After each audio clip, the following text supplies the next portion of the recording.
Welcome to all to our monthly Hemlock meeting. It's wonderful to see so many people in the audience, familiar faces as well as some not familiar. We have a wonderful panel today, and it's a topic that needs a lot more discussion than it gets.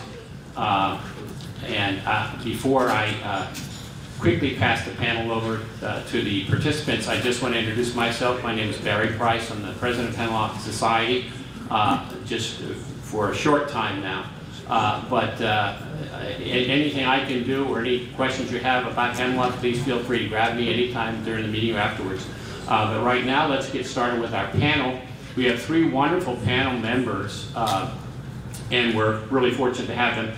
I see over here Sally Hall, who's a MD. She's a board-certified psychiatrist in child and adolescent psychiatry. She's also a senior exit guide for the Final Exit Network and sits on the board of medical evaluation of that same organization. I can't think of anybody who has much more experience with these issues that we're going to be talking about than Sally Hall. We're really glad to have her with us today. And in the center, Dr. Bob Uslander, who's the director of Integrated MD Services, Integrated MD Care. And Dr. Bob, a number of you, I'm sure, have seen him at our various other kinds of meetings. He's been a wonderful supporter of Hemlock. He's committed to the Right to Die movement, I think, and he certainly has been a wonderful supporter of individuals in our group, off and on, for different reasons. But he has a practice that's focused on helping people achieve the kind of end-of-life options that are most consonant with their own values and beliefs. And so, again, we're really happy to have Dr. Bob with us again. And then last, but certainly not least, is our own Faye Girsh, who's the founder of the Hemlock Society here in San Diego, been its president for, I don't know how, decades, and just recently retired, and is starting to do some travel, which I can see she enjoys when she gets back from those trips. But in any case, she also, because she has been so long president of Hemlock Society, she's also was instrumental in the founding of what ultimately became the Final Exit Network, and she is also a person who has as much experience with these issues as anybody I could possibly think of. We're really lucky to have these people all on the panel today. And so without any further ado, I'm going to let, I think, Faye get started. She wants to go first. So, Faye? I can't get this up here.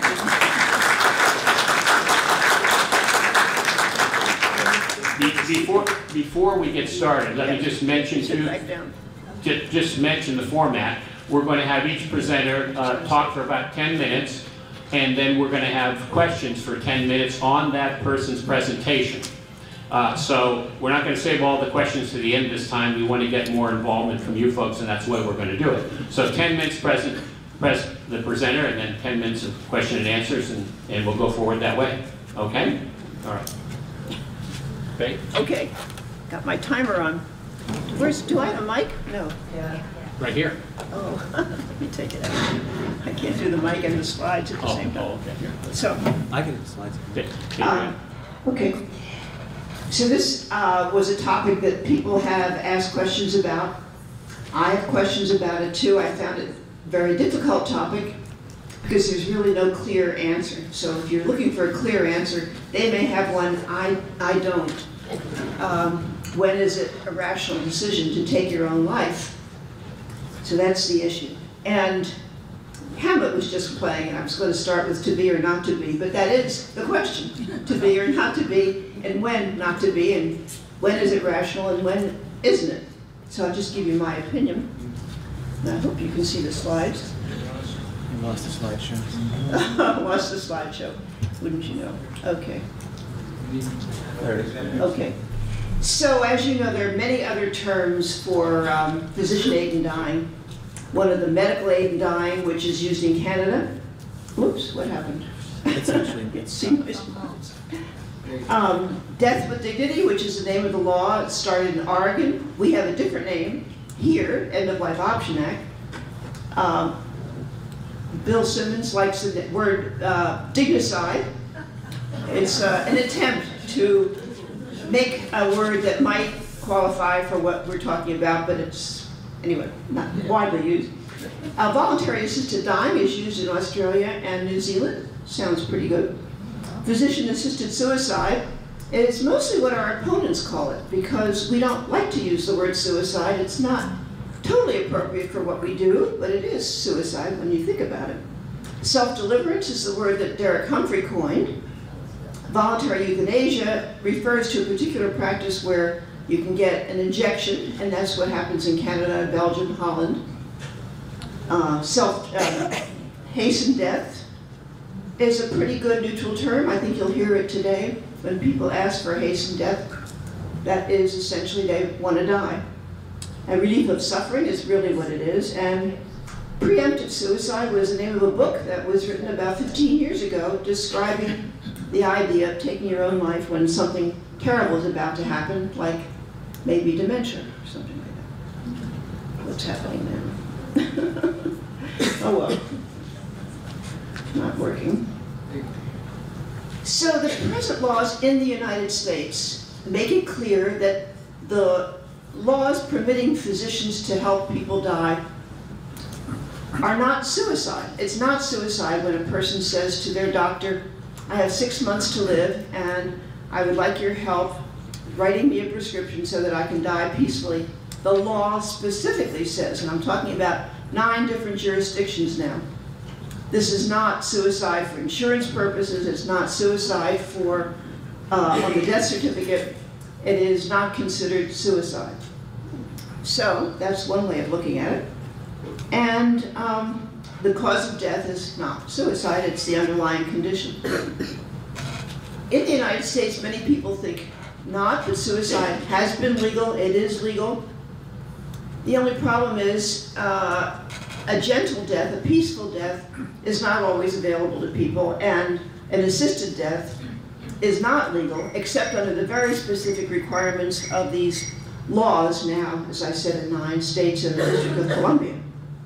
So that's another problem is, although you can kill yourself, you can't get help to do it unless you follow the constraints of the law.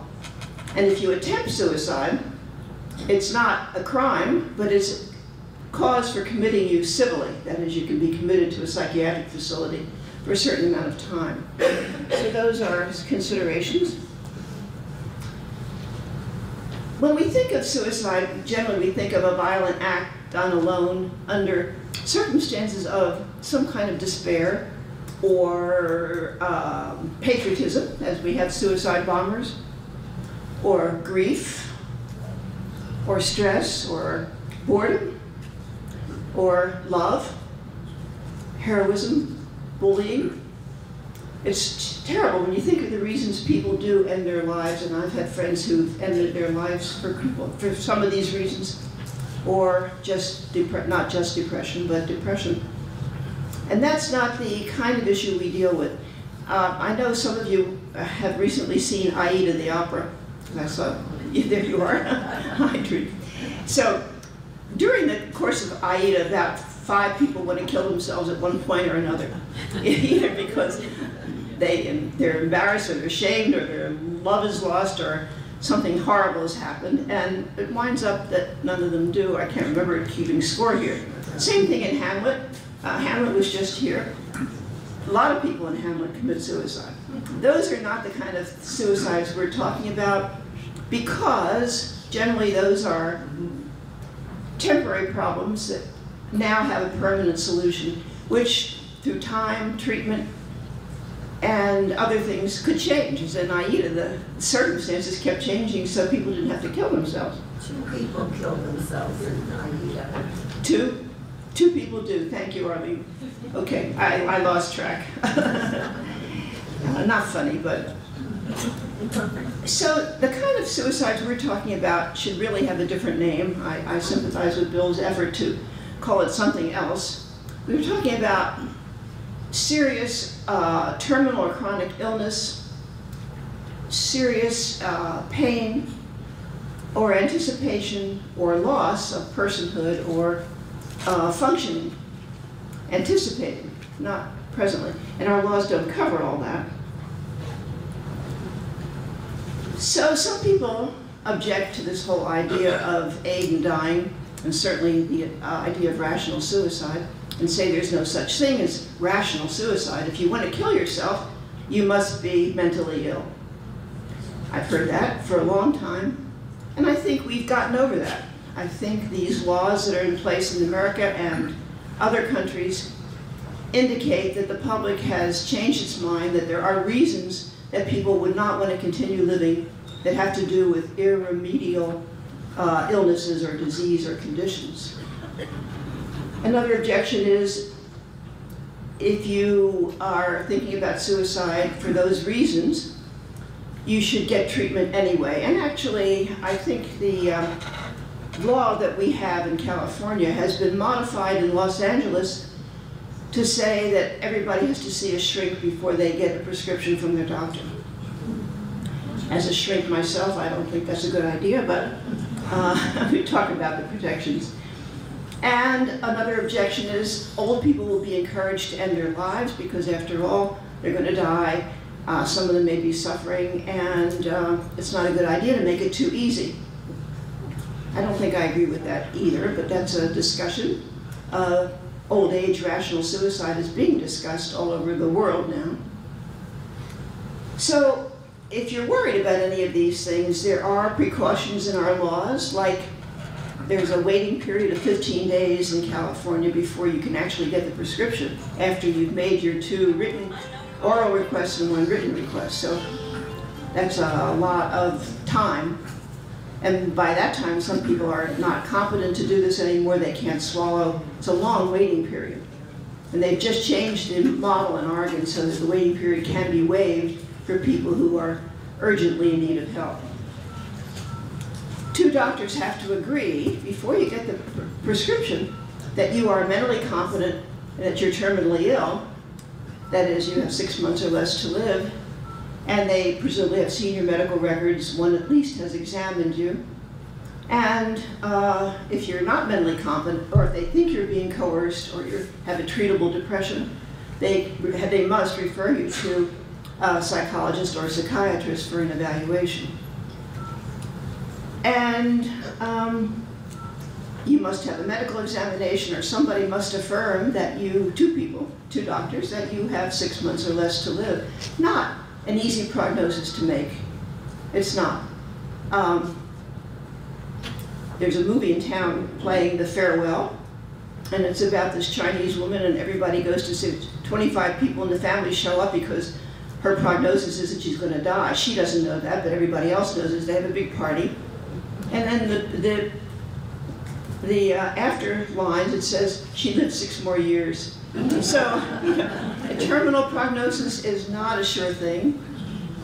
And, don't go gently into the night. Make sure that you, in fact, have that kind of prognosis before you take any radical steps. So now, about 22% of Americans have access to this physician aid in dying law. And 2 states changed this year. Just New Jersey and Maine passed the law. So it's happening a lot, slowly, but it's happening. And there are other ways of ending lives that doctors do all the time, and people do. Barbara Bush, what did she do? She said, I don't want any more treatment. That's very common. People just say, that's it. I don't want the 5th course of chemo, or I don't want to take any more medication. Stop already. And doctors do that. That's how doctors die. They don't want a lot of the tubing and everything else that goes along with ICUs and extensive medical care at the end. This is an article from Kaiser Health News, and it's about a group of seniors outside of Philadelphia who get together and talk about what to do when they have lived long enough. How can they carry out their own swift and peaceful death? And I think a lot of people are here and come to our meetings and read our information and want to know exactly that. They're not terminal, they're not suicidal, they just want to know if it gets too bad, what's the remedy? And I can't say we have a lot of remedies, but that is what we try to do for people so that people can die the way they want to, consistent with their own beliefs, their own values. Unfortunately, there are not too many good solutions for people who don't meet the requirements of the law, but we'll talk about them. So, there is a psychologist who is at Lehigh University, talks a lot and writes a lot about rational suicide, and that's what we're talking about. Rather than experience a slow decline due to dementia, in this case her mother died that way, and a lot of people worry about that, and we've had programs on dementia. We'll continue to have programs on dementia. It's a very serious thing that faces us as we get older.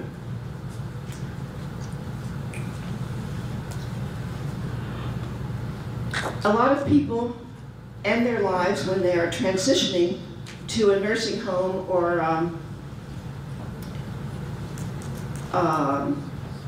other kinds of long-term care when they know that this is imminent or they've already started to live in long-term care and they don't like it. Then people take action to end their lives.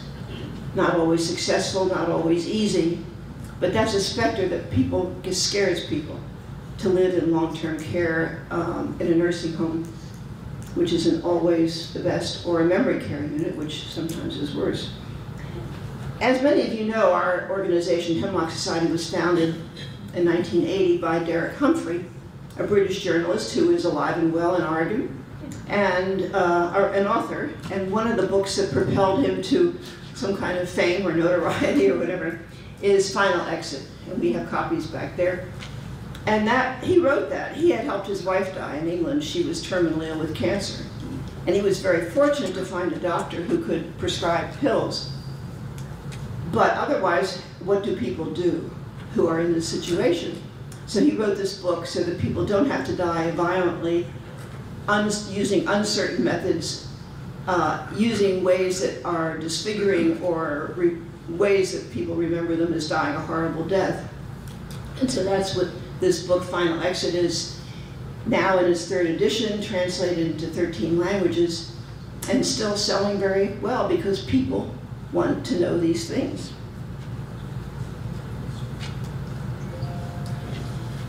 Legally, the law recognizes different states that they consider rational enough to get help. So in California, it's that you have 6 months to live and you're mentally competent, and you're making this decision free of coercion, of course.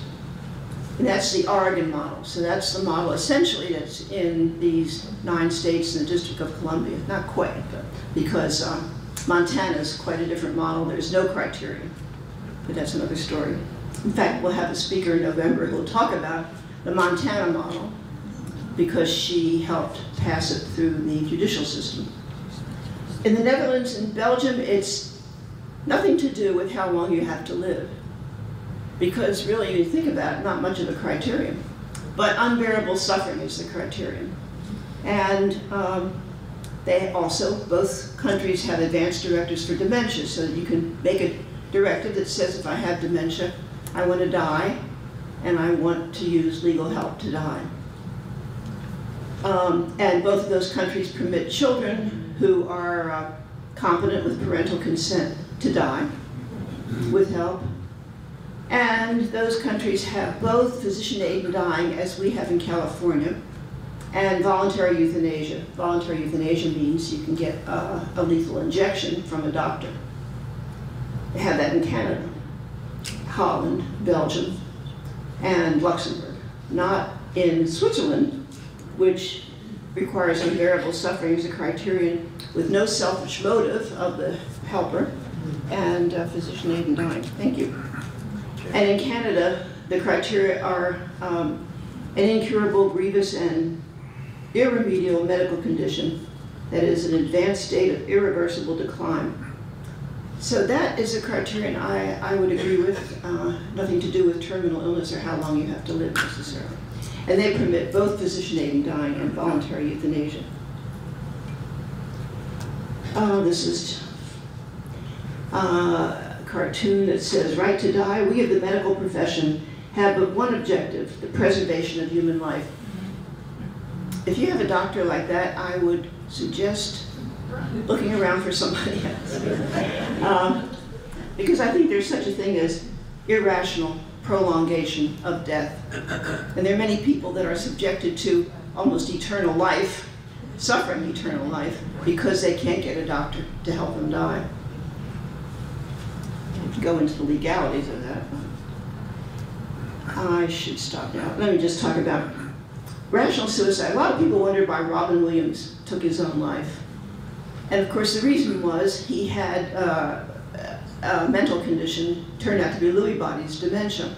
People, his doctor first thought it was Parkinson's, but anyway, he was, I mean, a man like that relied on his quick wit and brain, could no longer think straight.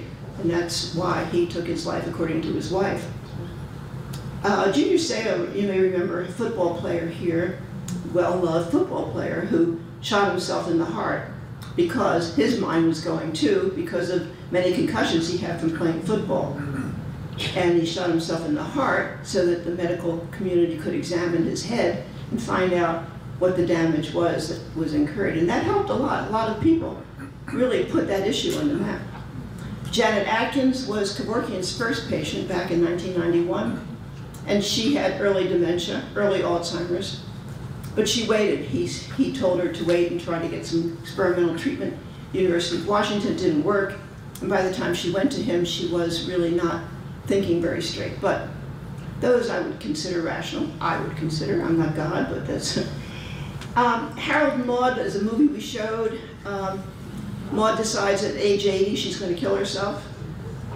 I mean, many of us have surpassed that goal and are very happy we did, but I consider that irrational. But why Anthony Bourdain killed himself, I have no idea. Here's a man with everything that we obvious, and suddenly he's killing himself. Marilyn Monroe, too, long, complicated story of hers. Of course, she was depressed and she was whatever she was, but she certainly wasn't terminally ill. And then Aida and Hamlet, both, we talked about very briefly, have situations where they're about to kill themselves. Okay, I'm going to stop and let the other panelists talk, but we have 10 minutes for questions right now and maybe 8 minutes because I've talked too much, but yeah. I want to talk about pain. Pain. Pain.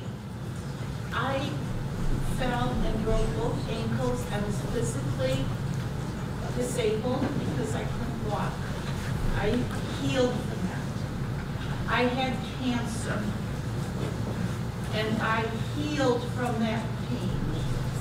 But I attempted suicide.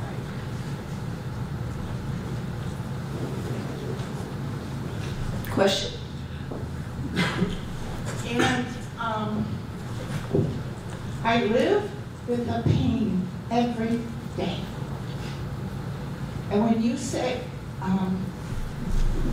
you're talking about pain, mental health pain is never an issue.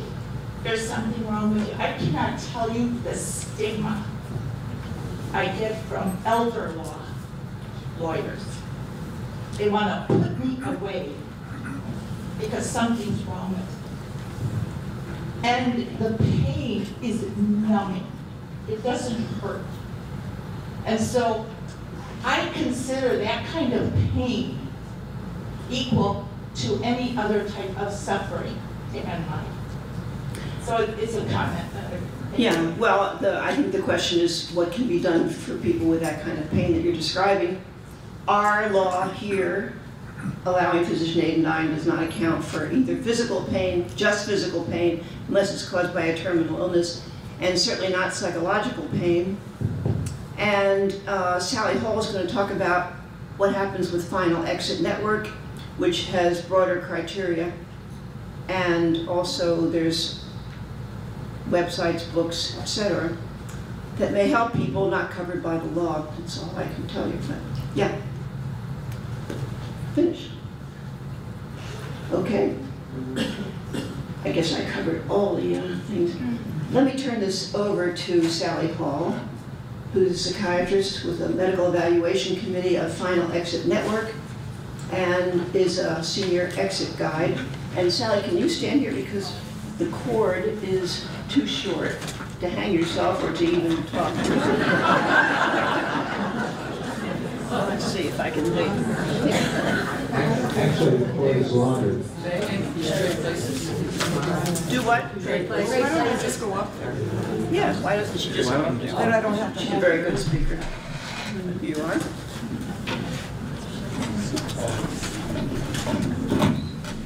How does that work? Okay. Thank you for inviting me here and for the introduction.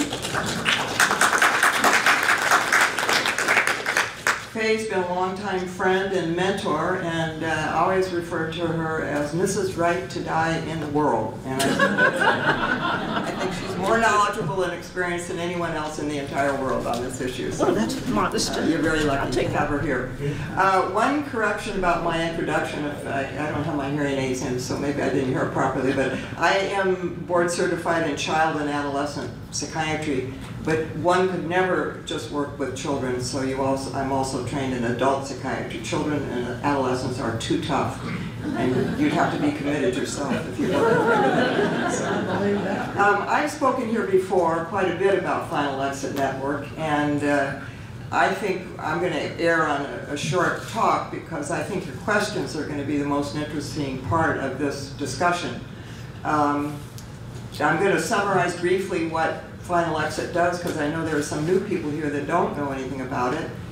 We are a national organization that helps everybody who wants to end their life but does not have the law. So that's, there's 9 states that have it, and we will help them.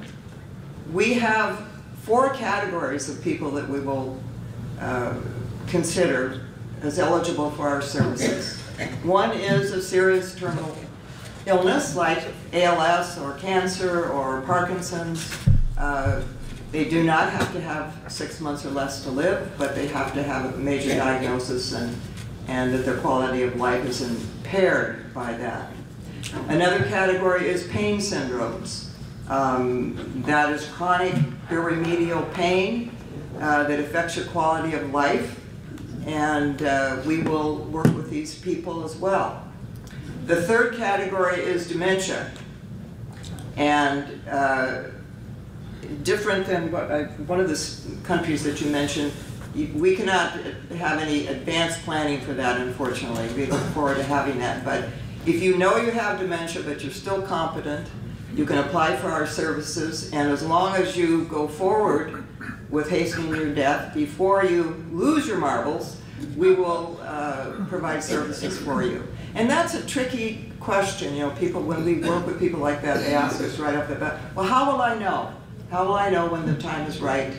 And it's a difficult one. If you've seen that movie or read the book, Still Alice, that question is answered in that, and she waited too long, and she wasn't able to end her life. So the fourth category is what Faye referred to as old age rational suicide. And this is a controversial category within our organization.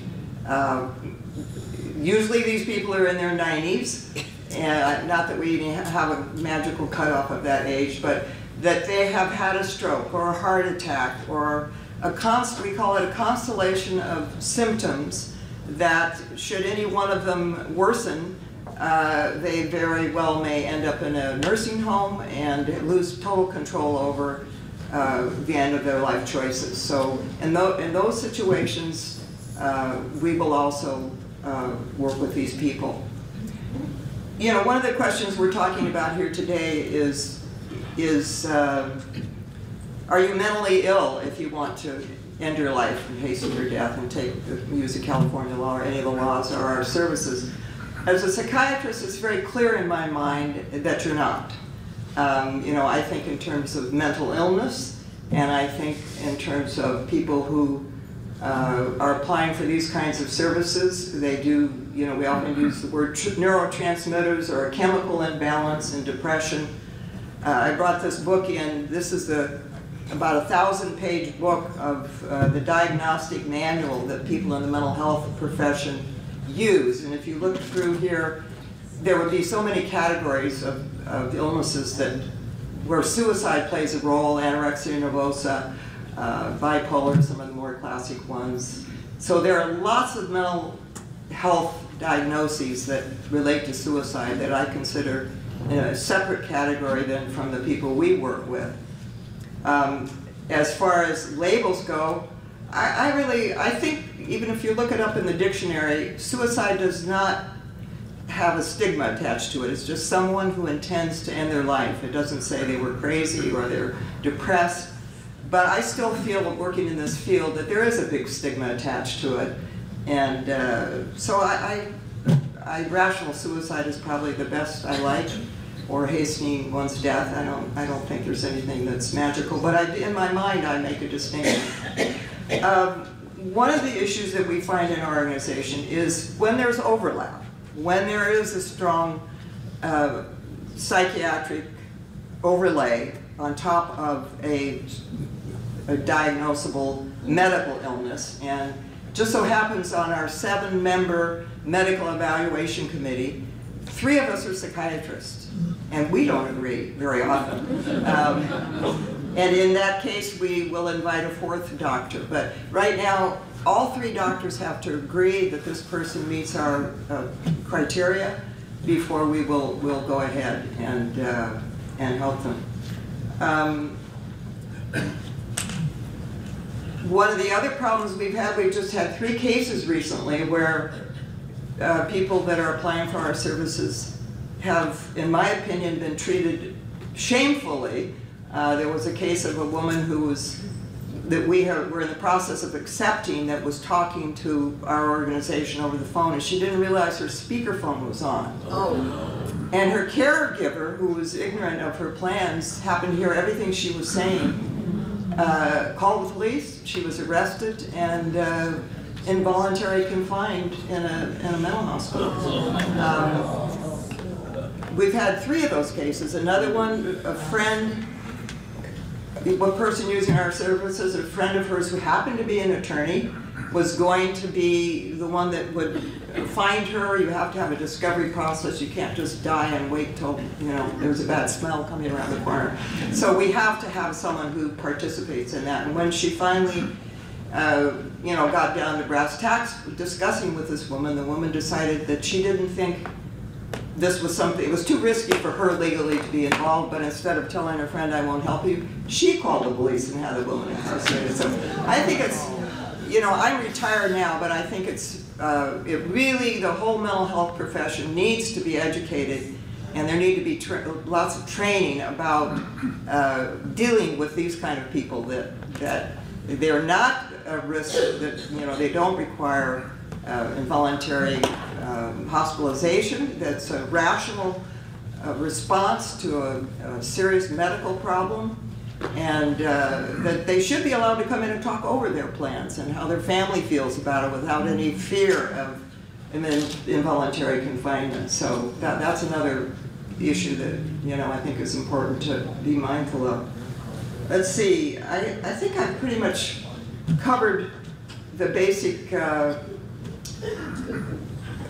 structure of our organization. Are there any questions anybody wants to ask? Yeah. How about the co-diagnosis of someone that has, co-diagnosis with someone who has tremendous pain but also has a significant psychiatric illness, which is part of their life and part of their decision-making? Is there a way of teasing that out, or yes, what is the approach? That doesn't, we're very happy to work with those kind of people, but we do require that we get psychiatric records so we can see if they've have the proper treatment, and that this isn't driving their wish to end their life at this point, that it's the medical problem that's driving it. So we will work with people like this. And I should mention that Final Exit years ago did take mentally ill people as a category. And I personally, as a psychiatrist, believe that some people have tried absolutely everything for a long period of time and are suffering enormously and should have the right to explore this option. But the organization voted not to continue it, so we don't have it now. What states have it? I mean, what countries? Switzerland. Yeah, Holland, Belgium, Luxembourg. For mentally ill. I don't think Switzerland does. I don't think Switzerland does. Holland. Yeah, because we just had somebody trying to get a psychiatric evaluation here in San Diego who wants to use the Dignitas in Switzerland. Yeah, but they can't go there with a diagnosis, a mental health diagnosis. They're getting the psychiatric evaluation to confirm that they don't. Oh, okay. Anyway, we don't have it in this country right now.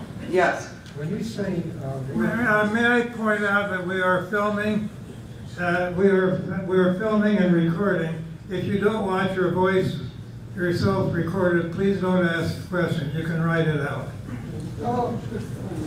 Now you tell us. When you say work with those people who apply for your services, what does work with mean? Well, the method that we use currently is inhalation of nitrogen. And it's a very effective method. It takes about 30 seconds to become unconscious and 5 minutes to die. So that's the method we use, and we will educate people on how to use this method. So Fen does not do it to people. No. It's a do-it-yourself method. It's a do-it-yourself. We do not, all we do is speak and educate. We do not buy equipment or use the equipment, or they have to be capable of doing it all on their own. But that's the method, yes. Sally, nitrogen is something I use in my garden. What kind of nitrogen are you talking about? Well, as far as I know, there's only one kind of nitrogen, and it has many uses. Sometimes we've had the company It's not where... those little green granules. No, it's a tank. It comes in a tank, and it's a gas. That's ammonium nitrate. And I understand it's used to make beer.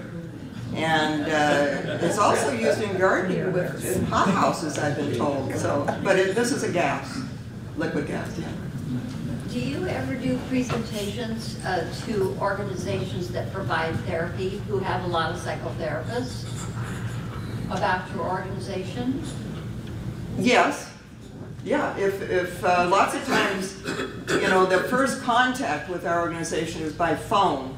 And we may never even meet these people. That we give them a suicide hotline, or I've learned it through Bob of a new organization that will have therapists come to the home and help people with, you know, some of these issues. So we definitely do.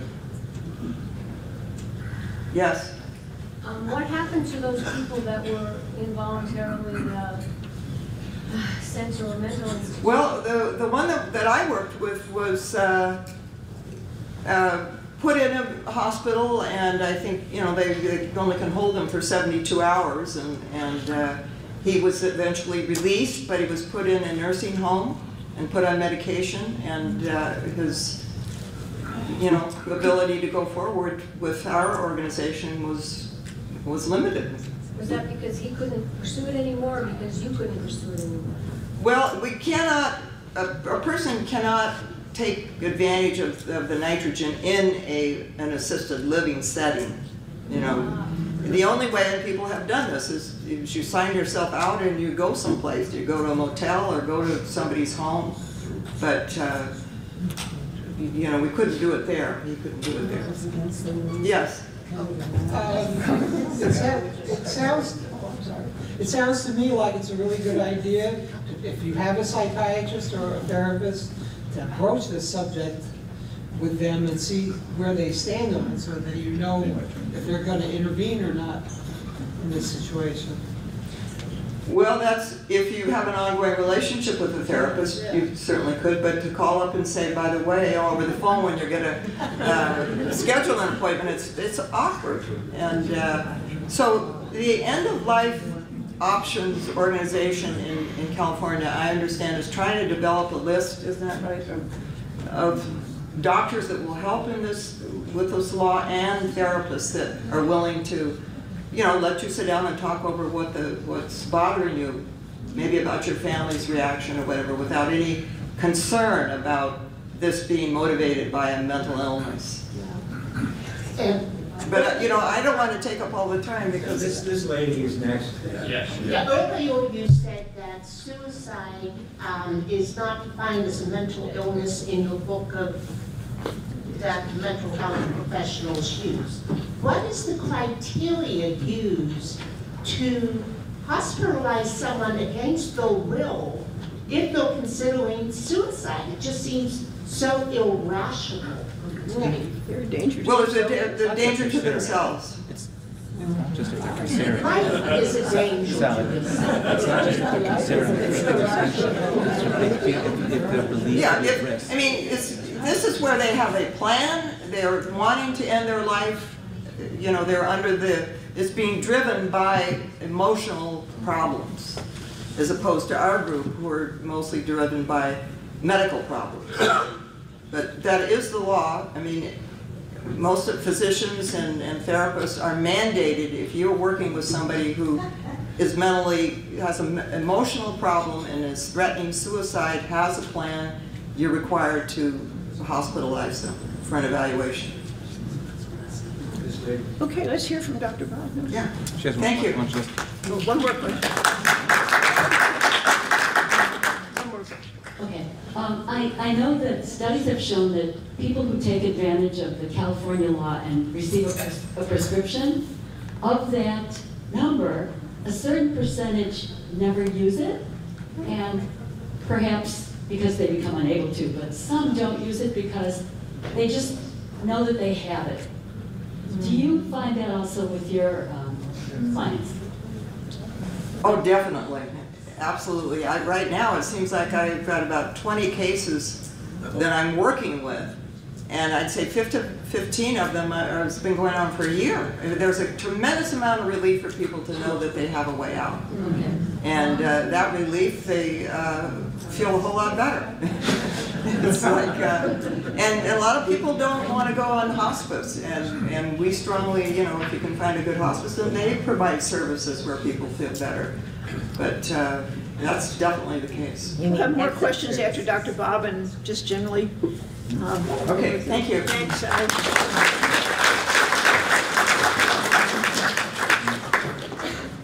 Dr. Bob Uslander from Integrated MD Care. So it's nice to be here. I'm sure I've met some of you before. It fascinates me that so many people show up for these talks.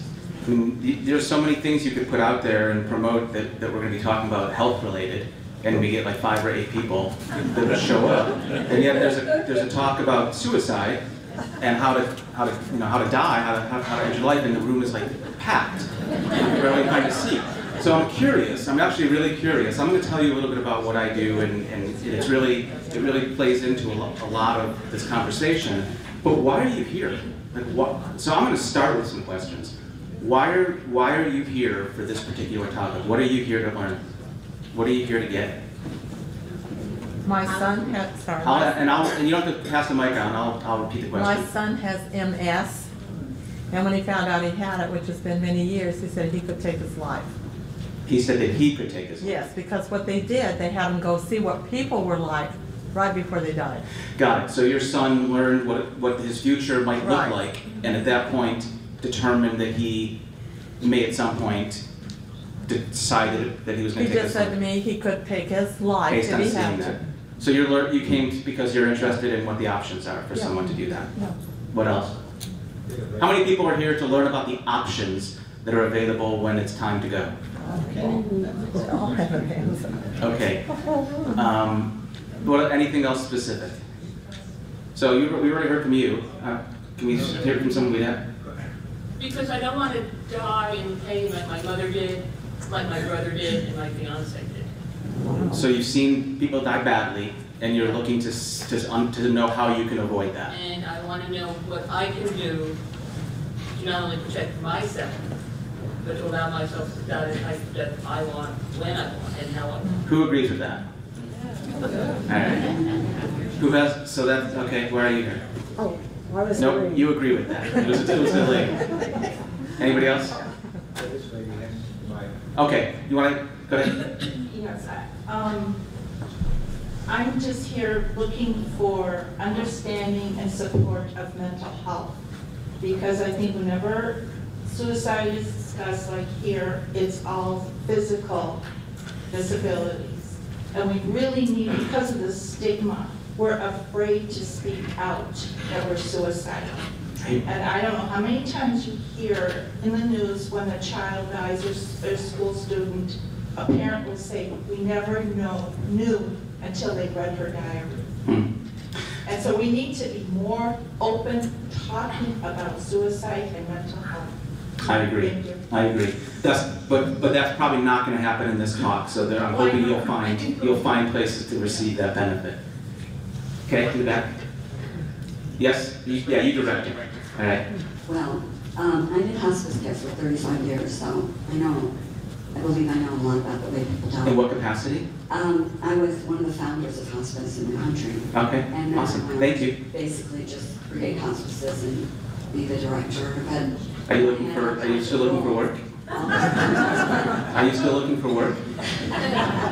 Yes. Maybe an advisory role? I'm open to anything. Okay. Anyway, this year I was diagnosed with mild cognitive disorder. And then I did 23andMe and found out that I have the Alzheimer's gene. So I feel, I would say, mildly pessimistic, to say the least. And so I would like to know about options because I have one son. I don't really expect him to care for me during the trajectory of Alzheimer's. I wouldn't want him to do that. And so I sought it out, and so I'm here to find out what the options are. To not have to go through the whole, to the bitter end of that, exactly. condition. Okay. Do you want to give the mic to somebody? I came to learn about this thing, rational suicide, to know if it's a thing. And if it's something that is starting to gain momentum, the discussion about it, and what exactly is it? Hopefully you've gotten that, because I'm not sure I'm going to address that much more, but hopefully, I will address a lot of what people are looking for, but as far as what that thing is and where it's going with that conversation, I'm not sure. Go ahead. I am a funeral director, and I want to give you a help. And here. That is how.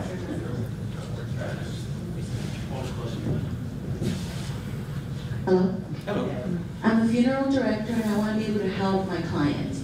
I do a lot of pre-needs and I know 95% of my clients are over the age of 65 and I get a lot of questions, and so I want to have enough information to be able to help them.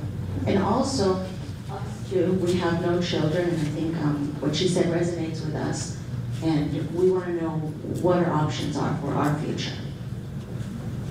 So you get a number of people who come in, make arrangements for their funerals who aren't dying. They're sort of just at the point where they're thinking of that that's not far off, maybe. Well, a lot of the time they're healthy. Okay. But I've been with them for so long, and as their health declines, they have these questions. We can't. Got it. Okay. She said a lot of the time the people come in and have the conversations with her as a funeral director, and they're healthy, and then over time their health changes, and she wants to be able to be a resource for them. Yeah. I don't want Alzheimer's to take over my ability to make a decision. Do you have Alzheimer's? No. Okay. No, I'm not being glib, but I just wanted to make sure.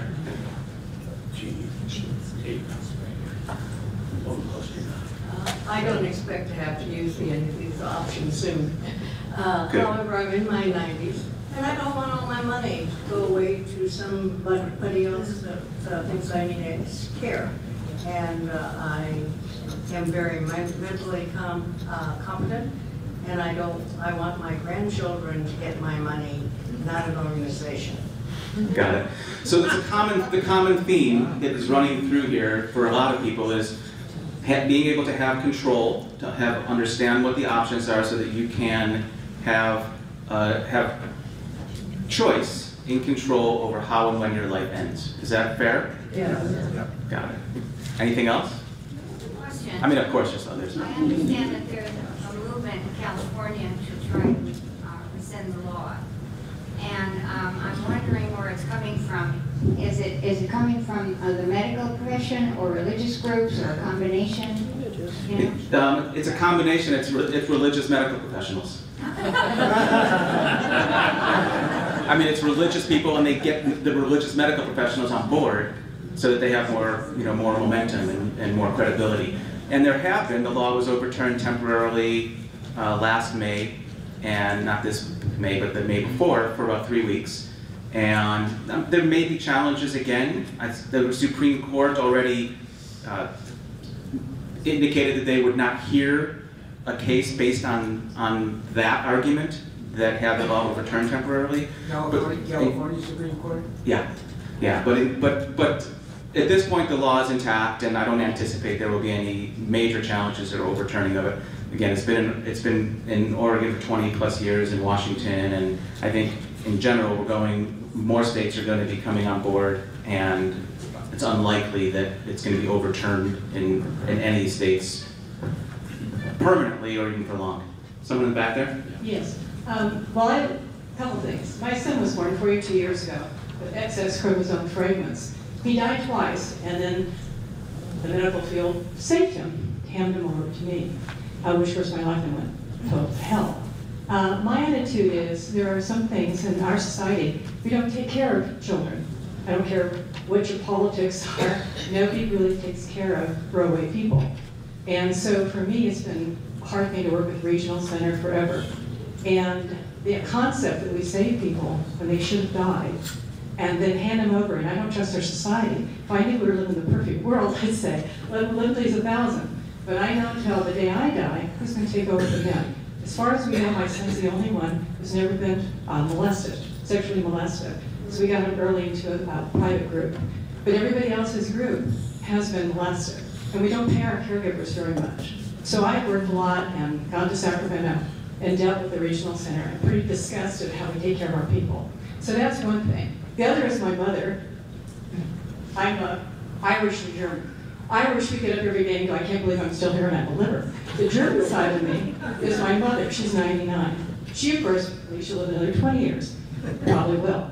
The point being is she's 99. She can't do anything from the waist down. That's the way her mother died.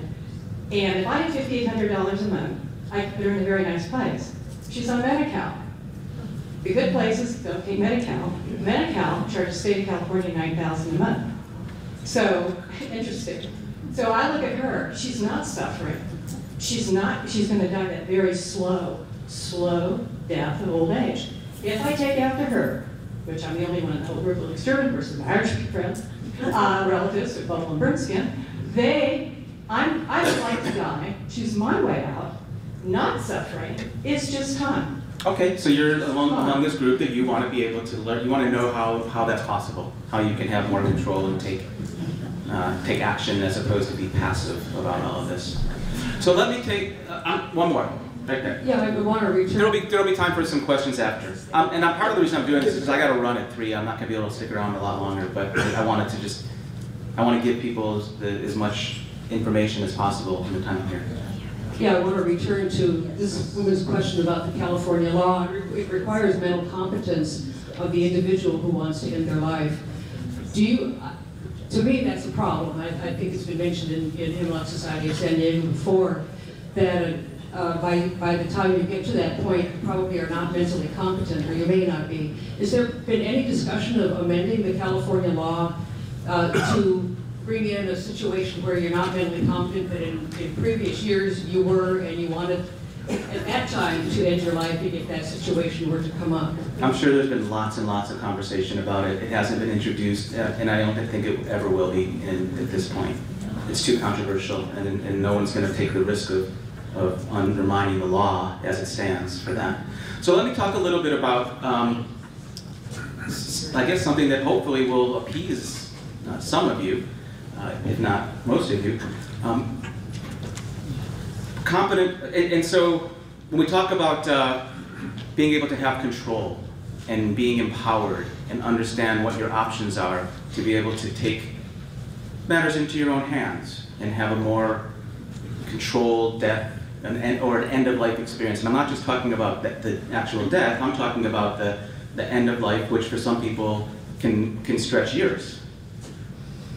The goal is to try to have the most empowered, to be most empowered to live in alignment with your values, who you are as a human being, what's most important to you, and to not have to live in a way where that's compromised, unless you choose to, unless that's your choice and you're okay with it. But the goal is, as far as I'm concerned, and what I'm hearing in my experience is that people want to live in a way that is often in alignment with, they want to die in alignment with how they've lived, right? They want the end of their life to not be to mar a really wonderful life. So my goal as a physician has shifted dramatically from where I started.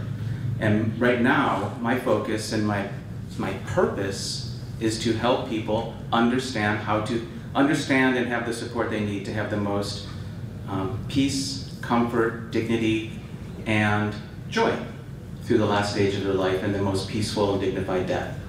And when I have the ability to influence that, as I have for many people over the last few years, the death is beautiful.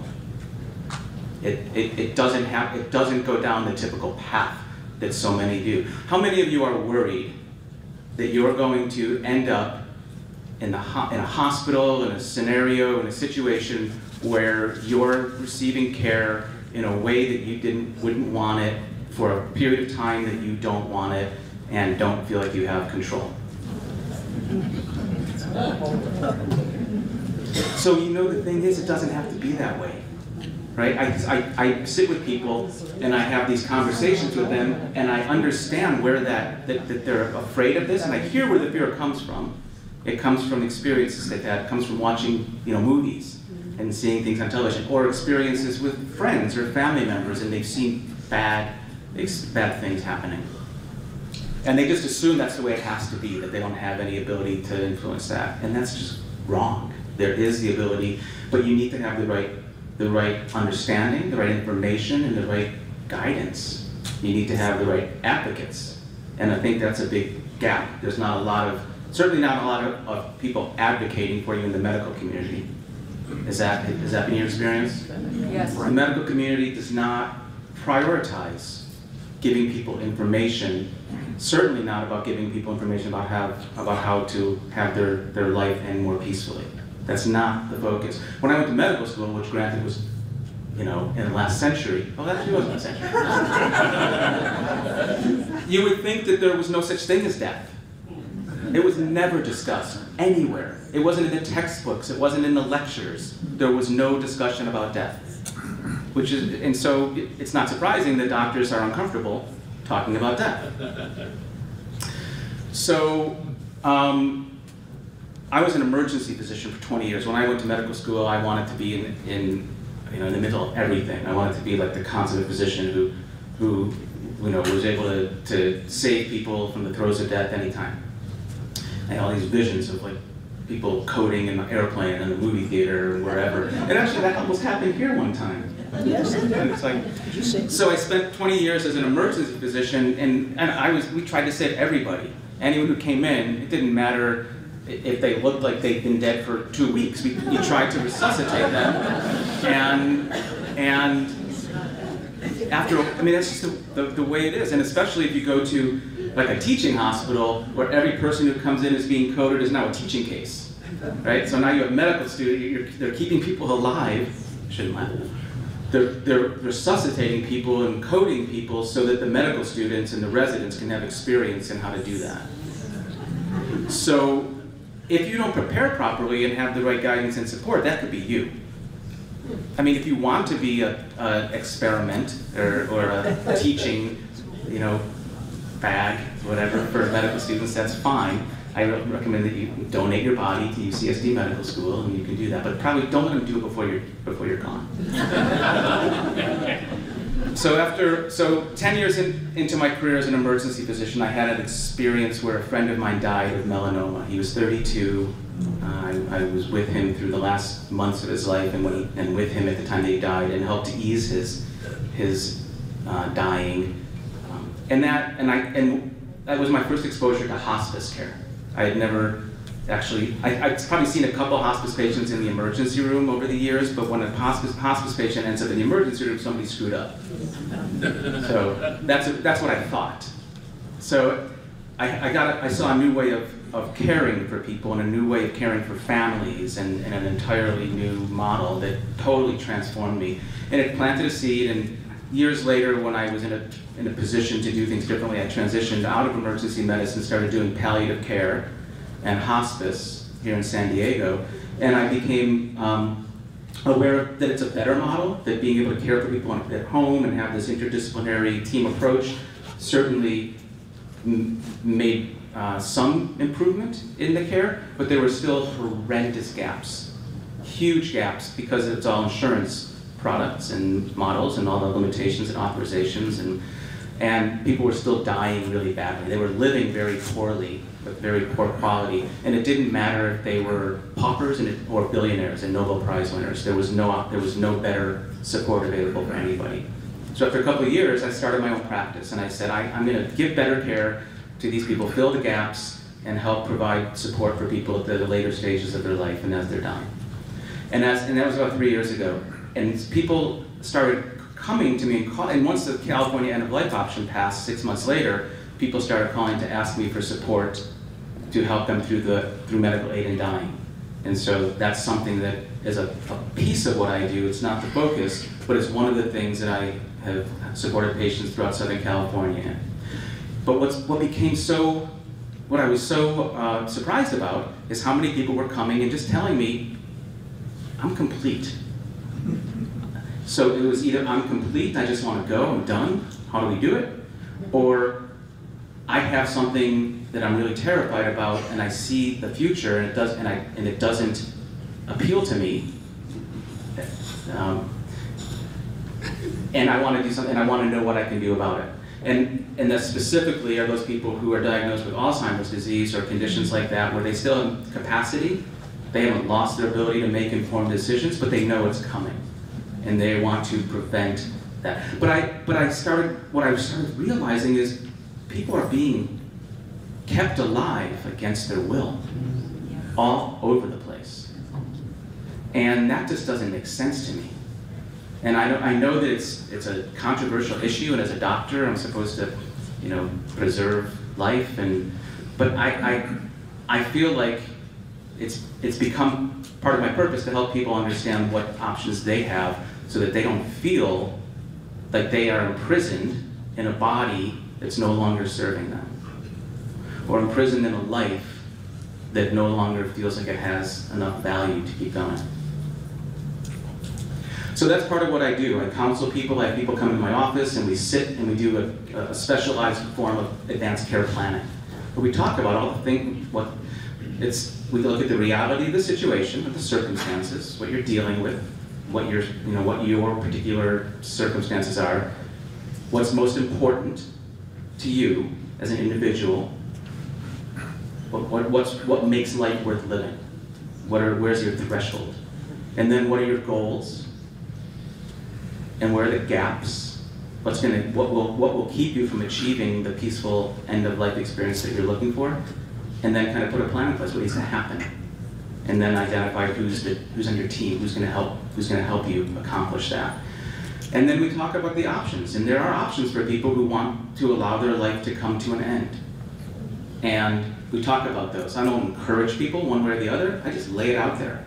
You can do everything and hope that things go poorly, right? You can continue treating your condition aggressively with chemotherapy and radiation and advanced heart medicines, and hope that at some point, well, not hope, but do it all that way, or you can do nothing. You can go completely the opposite way and do absolutely nothing. If you qualify for hospice, you can get on hospice care, and they'll provide support for you. If you don't have a terminal illness, then doing nothing may mean just stopping all the medications that you're on and seeing what happens. The other option is to stop eating and drinking. How many of you are familiar with voluntarily stopping eating and drinking VSED?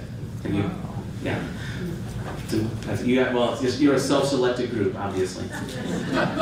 So I've had the opportunity to support a number of people through the voluntary stopping eating and drinking process, and while it's not necessarily a walk in the park for everybody, it's not painful, it's not torturous by any stretch of the imagination. For many, and I think most of the people, when it's done properly with the right support and guidance, it's a comfortable, in many cases, beautiful process. And the key is having the right support and having the families who are there, or the loved ones, educated about. No, I'm just kidding. She said stop, so educated about how to go forward with that and provide the most support. So one of the things that when I do talks and I talk about voluntarily stopping eating and drinking, or VSED, and people learn that this is an option, it's a legal option, it's not considered suicide, it's a legal option that's available for any competent human being, adult, to make this decision, and they can get support and and it's like it's a safety, it's an escape valve that people don't know about. Some people still think that they would never be able to do that, and I understand that. That's a conversation. And then, of course, for the people who are terminal and qualify, there's the end-of-life option after medical aid and dying. And then the other options, of course, Final Exit Network, other types of suicide, Dignitas. So I just kind of point out all these different options that people have, and then we talk about, what makes sense for them. And what's cool is that at least half the time when I talk to people who tell me that they're ready to die, when we finish the conversation, they're no longer ready to die. They want us to provide support in other ways with our music therapist, our acupuncturist, our massage. There's all kinds of things that people are actually looking for and interested in when they say that they're ready to die.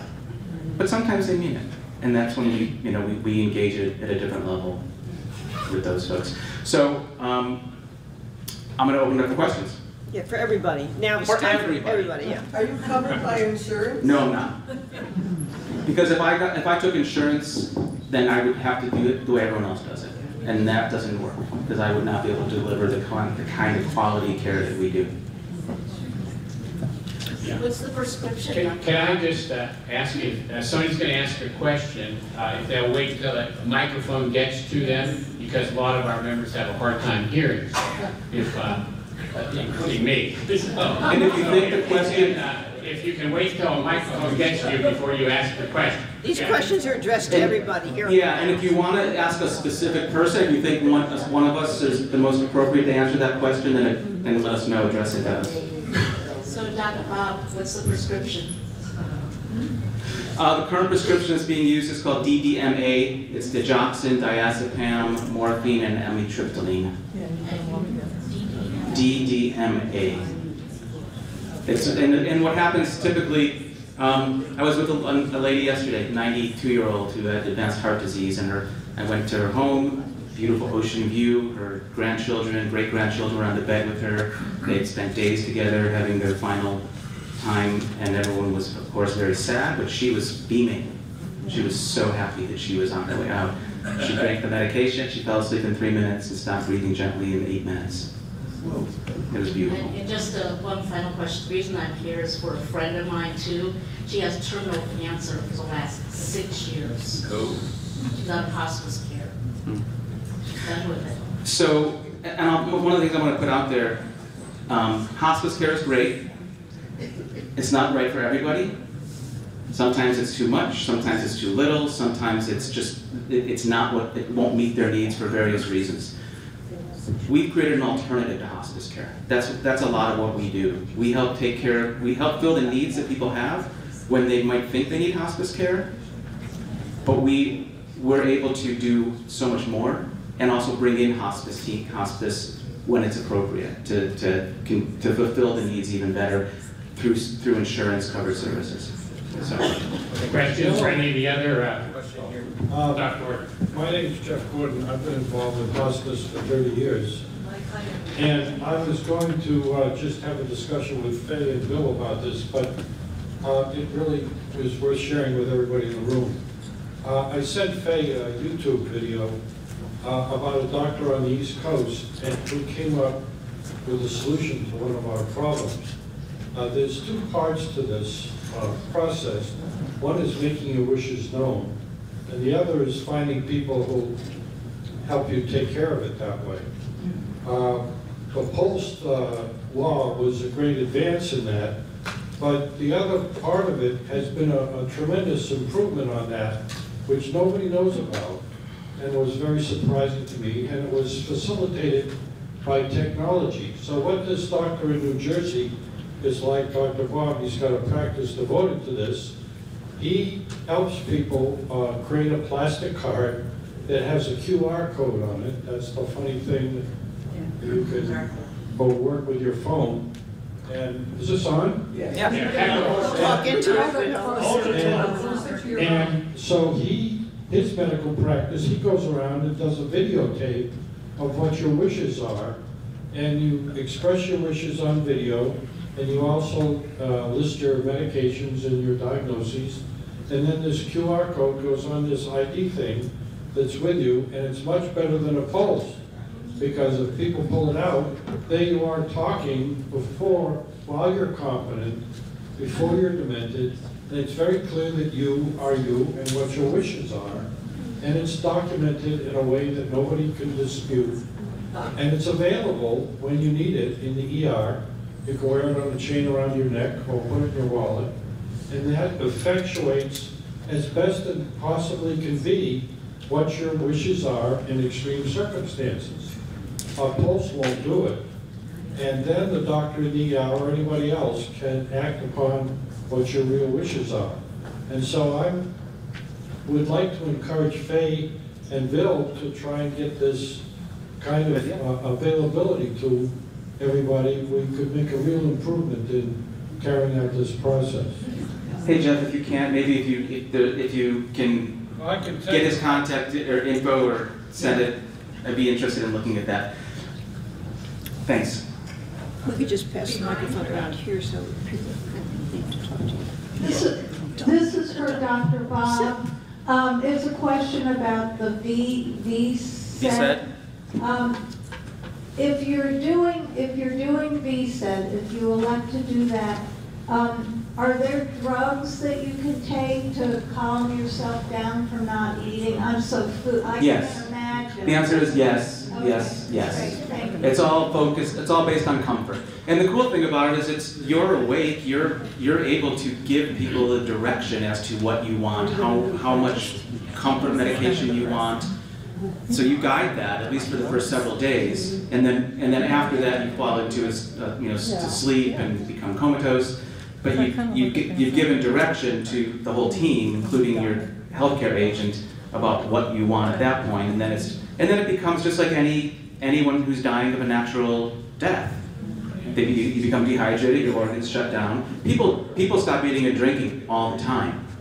As you're dealing with advanced illness, people who have Alzheimer's, there's a lot of different things that cause people just to shut down. The body is not in a state of growth, and it's not asking for calories. The harder part is the dehydration, and that can be managed with a lot of personal care. I'm not encouraging anyone to stop eating and drinking and do that. I never encourage anyone. I just want people to know the options and the things that are available to them, because I don't think that we should all be forced to stay alive until the bitter end if that's not in alignment with our values. There's a question back there. And I want. The question that I have is, what would be the cost of your services for something like this? Since we would be paying for it out of pocket. For what services particularly? Because I have there's a right. For someone to come in and sit and have a conversation with us, usually it's $750. We give a discount, and we also work with people who have less money, and we have a sliding scale. For someone who's looking for support to do the voluntarily stopping eating and drinking, it depends, but it's usually a few $1,000s. A few $1,000s for our comprehensive support, which includes nurses and social workers, and then we bring in, a lot of times people need caregivers, right? There's other people that need to come in to provide support in that case. That tends to be more expensive than my care, but it's always worth a conversation. Bob, I think Sally would like to say a few words. Yes.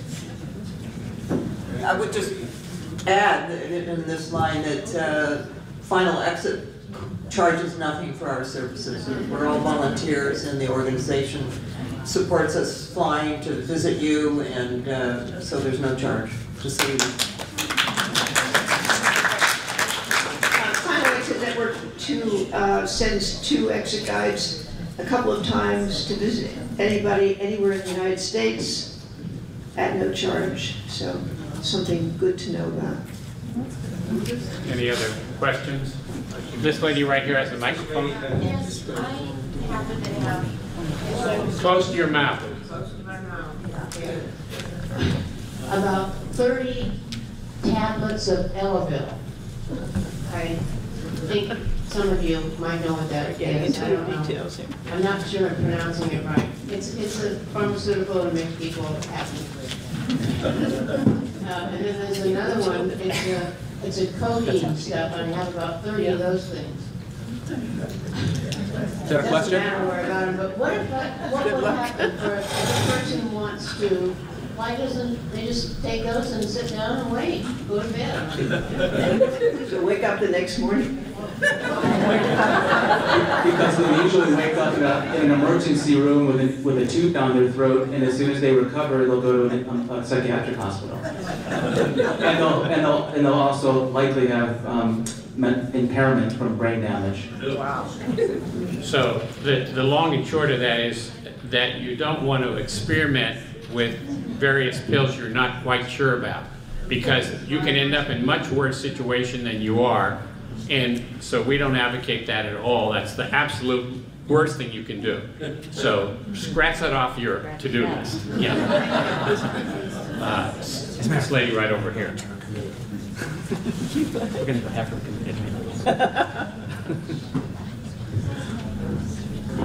close to the mouth. I don't remember when it was, but I'm thinking maybe it was about a year ago, Faye, that you guys had a program with Sally was here and you did a Final Exit thing and showed how to do the whole setup. That's right. But it's not available to watch it. Yes. And I thought that was excellent. Yeah, so did I. Ken Watson videotapes, and it helps, videotapes our programs, unless the people involved don't give permission. And in that case, we did a very good demonstration, Sally did, of how the nitrogen method works. Used to be helium, not anymore. And it was really good, but one person involved in the demonstration did not want it videotaped. She said it would get into the wrong hands, and I said it won't get into the right hands. But she had the veto power. That wasn't actually true. Remember, she gave her permission, but the email did not get to the videographer, and we thought they did, so it was a misunderstanding. Well, anyway, we'll have to do it again. Sally, you're willing to do it again? It was very intricate, and we had 2 cameras. But you couldn't do it yourself. Huh? You couldn't do it yourself that time. Couldn't do it You yourself? had to have somebody from Final Exit do it with you. No, they teach you how to use the nitrogen method, but they do not put the bag on your head or administer any. No, they do it themselves. When we started the Caring Friends program, which was the precursor to Final Exit Network, when I was head of the National Hemlock Society, we wanted to have something available to people who wanted to end their lives peacefully. And the only thing we had at that time was the book, Final Exit. And that seemed to me absolutely brutal to tell somebody who's dying, well, make sure you follow the directions on page 85, have a good trip by. So we started to train volunteers. First class was in 1998. We really didn't have a good method, but then the helium method came to be. And then after the merger, when Hemlock merged with Compassion and Choices and became Compassion and Choices, then Final Exit Network was started, and the Caring Friends program became Final Exit Network with exit guides. Why did I start that sentence? I can't remember. I can't remember, but what was the question? I don't know. When you get older, I have to see Bob. I don't know. Anyway, that's a little history of how that all worked. I forget what the question. What is the question? What about the video? It's not available. So the video, because talked to lawyers, and lawyers said, don't even think about doing this. So one lawyer said, well, the definition of assisted suicide is if you provide the means and you provide physical assistance. So we didn't, and they don't. That's all. I mean, in short, there's always this legal question about how close to the person who actually ends their life you can get and exactly what you can do. And so, most of these organizations, even I think Final Exit Network to a certain extent, as a result of law cases, Sally can correct me if I'm wrong, has had to be extremely careful, always ever more careful in terms of how they go about their work. So we of course have the same consideration. So there was a question, Bill I think has it. Yes, I'm Bill Simmons. Faye mentioned me earlier. I headed an international group to look at the question of what's another word instead of suicide. These laws that have been passed in 9 jurisdictions say what we're doing under these laws is not suicide. My question is, what is it? We don't have a word for it. We have phrases for it. So my international group 2 years ago looked at the issue of what word we can come up with. And Faye mentioned it, dignicide. And some of you said, oh, but you think about it, that's a word that really works. It's dignified killing yourself. And if any of you are interested in pursuing this with me, come and see me afterward. I'll give you a copy of our report, and we'll see what we can do. Dr. Bob, do you work in consortium with any other doctors, or do you have a group of others? Wait, a little bit more. And then, is most of your medical aid for aid in dying, in passing, given in the home of the patient, and or where is your office, and do you have branches? So, my office is in Del Mar on Carmel Valley Road.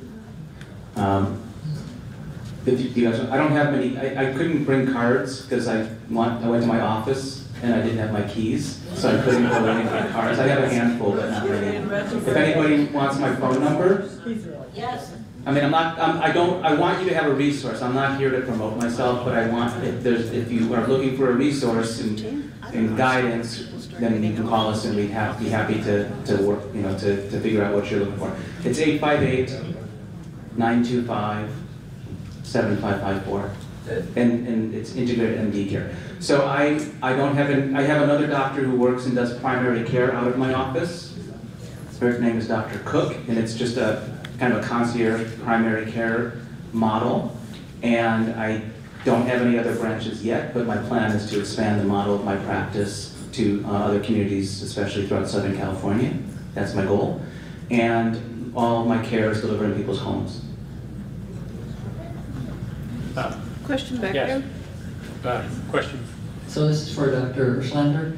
If you could trace maybe the progression of... Closer. Trace the progression of voluntary stopping eating and drinking. Reasonably healthy person has early Alzheimer's, so their body's working okay. How many days does it take to die? Yeah. And how long are you still awake and aware? And I know you mentioned a little bit, but the intensity of the thirst issue and the intensity of any hunger or delirium. Sure. Of course, the course for every individual will vary, and it's not one person will not have the same course as another person. That's become very clear to me.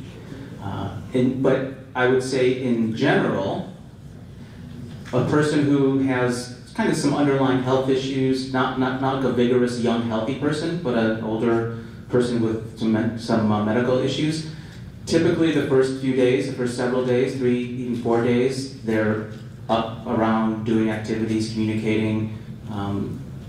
The dryness, the hunger is usually not a problem. The dryness is managed with swabs and little spray that can be sprayed on the mucous membranes. Sometimes they want to get some anti-anxiety medication or medication to help them sleep some. But for the most part, the first several days are just spent doing the normal things and getting weaker and more sleepy. Typically after about 5 days, people will be in bed sleeping the majority of the time and over the next couple of days with the aid of more comfort medications, which are being administered by their families at their request. Then they tend to be in more of a deep sleep. Most of the time people die within 10 to 12 days.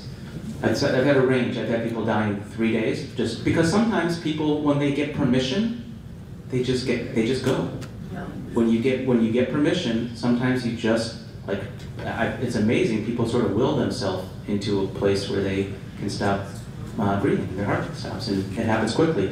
And then I've had a 95-year-old who, after 12 days of no liquid, no food, not a drop, he was still awake, and 95-year-old, and he did 26 push-ups that day. And he died the next day. How much did he weigh when he started? Probably like 150. So you can see there's a wide range, and every situation is very unique, and that's why it requires a lot of attention. We had a meeting just on VSID that Ken Watson recorded, was about 8 months ago or something like that. So you can go to our website and find the recordings of these meetings. Dr. Bob spoke there about how VSID works. This is a meeting on rational suicide. Yeah. I'm a solo senior, and you provide advocacy for people like me who don't have family, if you want to go through this process. Can't hear you. Closer to the mic. I'm a solo senior. Oh, I was eating it. I'm a solo senior, and does your service offer advocacy for somebody like me who doesn't have family? One question. Second question is, how do I find a doctor that will write the prescription? I would be hesitant to ask them if I don't even have a permanent care physician. So do you look it up on the internet, or how do you find somebody? Or do I just stick with you? Well, it's hard to find, so if you don't have family and you're looking, we can certainly be advocates for you, but we don't become like your healthcare agent. You would need to have a person who becomes your healthcare agent who's able to speak for you, speak on your behalf and direct your care if you can't speak for yourself. We can help from a medical standpoint and provide support, but you need a person who you trust. And they're fiduciaries. If you don't have a family member or a friend who's comfortable doing that, you can find a professional fiduciary who would do that. What was the second part of the question? Finding another... Oh, doctor, that's really difficult. It's really hard. I think I'm the only doctor in Southern California, San Diego certainly, who is willing to meet with people and talk about supporting them through the process that isn't part of a system that they're associated with. It's not easy. There's an organization called End of Life Choices California, and Lynn Hawkins is a member, is on the board, and she's a volunteer. They're a great organization. She's got her hand up over right over here is Lynn Hawkins. End of Life Choices California. It's a volunteer organization that helps guide people who are looking for information and support about the End of Life Option Act. And I would highly recommend End of Life. What is it? End of Life Choices California. Right, but the website endoflifechoicesca.org. And she has information, so I suggest you talk to Lynn about that. Excuse me, do you meet with people that are out of San Diego County? We're from Orange, Yeah. I'm from Yes. Riverside County, and my friend is from Orange County. Yes. You do? Yeah, I go to Palm Springs, Riverside, Orange County, LA. Thank you. Come on, just go in.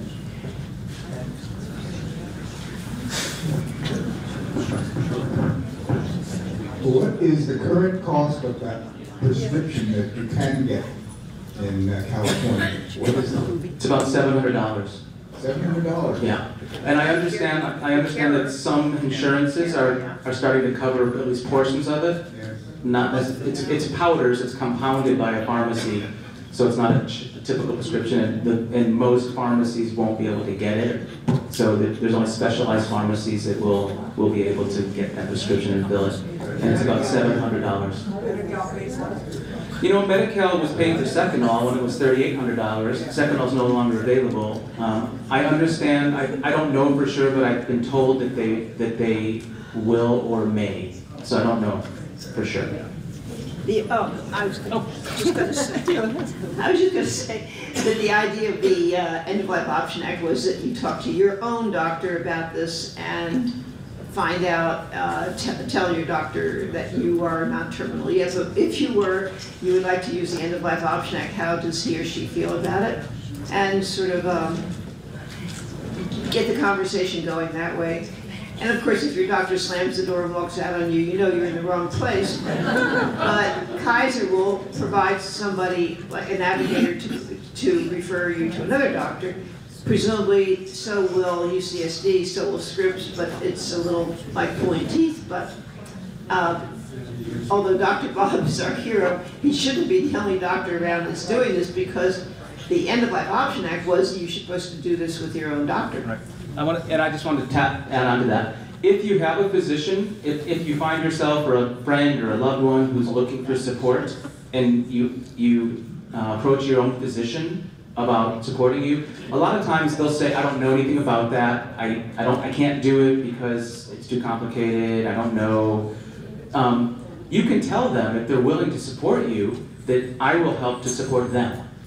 I will educate them and potentially be the consulting physician so that they can learn the process and support you through your relationship with them. Sometimes they may want to, they just feel intimidated or nervous because they don't really know the ins and outs of it. And I think it's good that they have that caution, because you shouldn't do it if you don't really understand it.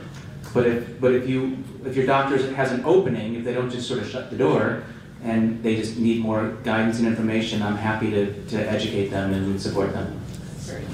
Oh, Sally, the phone number for Final Exit Network. Oh gosh, I don't know. Anyway, it's the website, finalexitnetwork.org.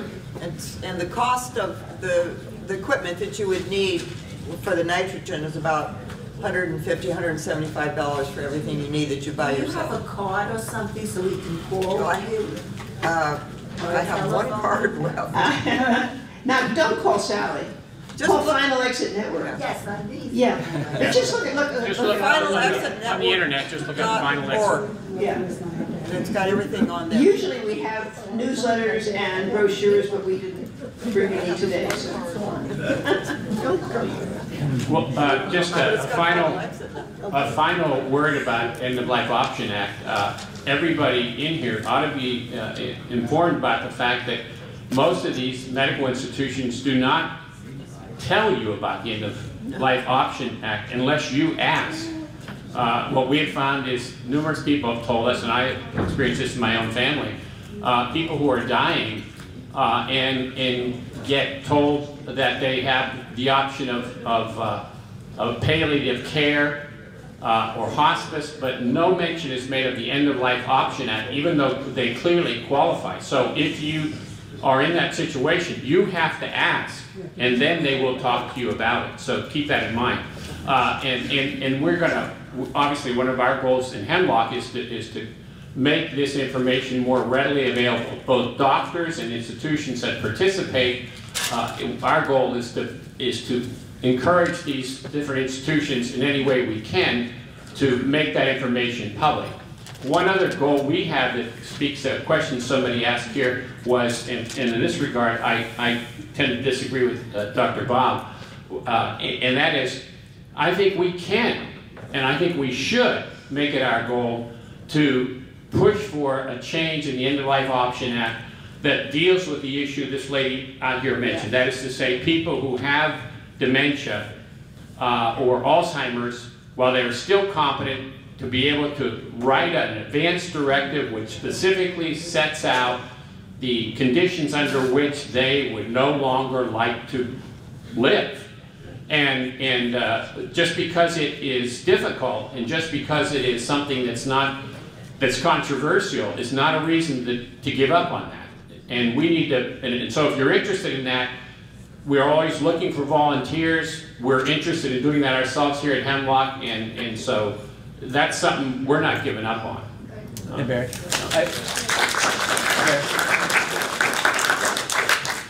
I just want to respond. I don't think we disagree on that. Yeah, I certainly would be in favor of that on a personal level. I just don't think it's going to happen anytime soon here in California because the risk is too great to undermining the law. But I do think that we need to be addressing that, and I do think eventually that has to happen. Gary, just to add to something that you were just saying. Close enough. Just to add to something you were just saying.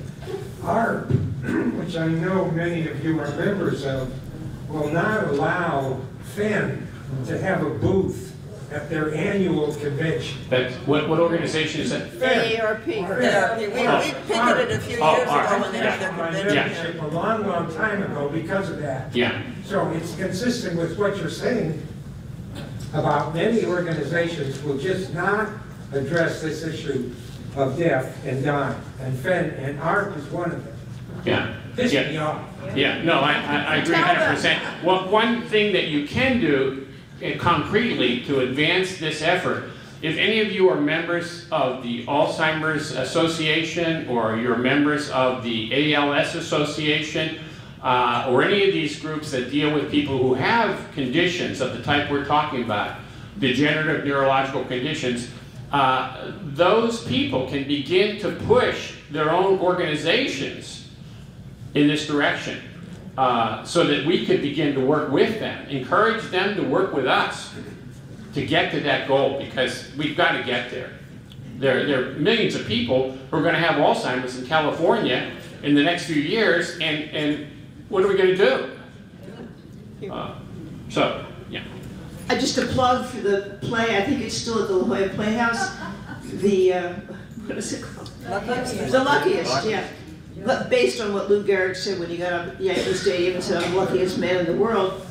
But now, under the End-of-Life Option Act, if you're terminally ill with ALS, you can get help to die. And so that play is about a young woman who starts out saying, I would never end my life, and then winds up using the End-of-Life Option Act, having a big party, and then taking the medication. And it's very refreshing to see this issue dealt with fairly openly. It's a little cryptic what she's doing, but you can figure it out. And then see the, if you're smart, and then see the exit, what did I just say? The farewell. The farewell, yeah, about a woman, and the question of whether you tell a person about their terminal diagnosis. The family says absolutely not. And we'll take the responsibility for her emotional distress, and she doesn't have to know. So, interesting. Well, I know a lot of, yes, go on ahead. I didn't want to be on the movie, but this question is really important to me. So I have not had medical insurance for 6 years. I am going to make a choice for Medicare in a few months. And I wanted to know if there was one louder, a better choice to make as far as doctors who will work with patients that are Kaiser. You know what I mean? Like, in my mind, I think it would be good. Yeah, no, I think, well, you know, I'll let anybody answer here, but I think our own experience has been that this is a very individual kind of thing, and the only way you're going to find out if a doctor is willing to work with you is to start the conversation and find out if they are. But when I'm saying before you even get started, like HMOs, just do they have certain rules they have to go by?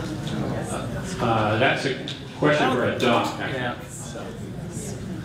I don't think HMOs necessarily have certain physician groups that may have sort of rules or policies. I think that the best thing is probably to you'd have to meet with them and interview them. You'd have to meet with physicians, try to get some guidance from other people that you know. I don't know if you can get on, look at online reviews. It might be hard to get that information without actually meeting with physicians and asking them specifically how they feel about supporting people at the end of life. But I have to make the decision before I do that. Yeah, I'm not quite sure how to guide you. The natives are getting restless. Our meeting's officially over at 3 o'clock, and so if you'd like to stay and talk to our panelists or reach others, even better, stay. Don't forget the movie. A month from now, Mission Valley Library, the Care Superb movie.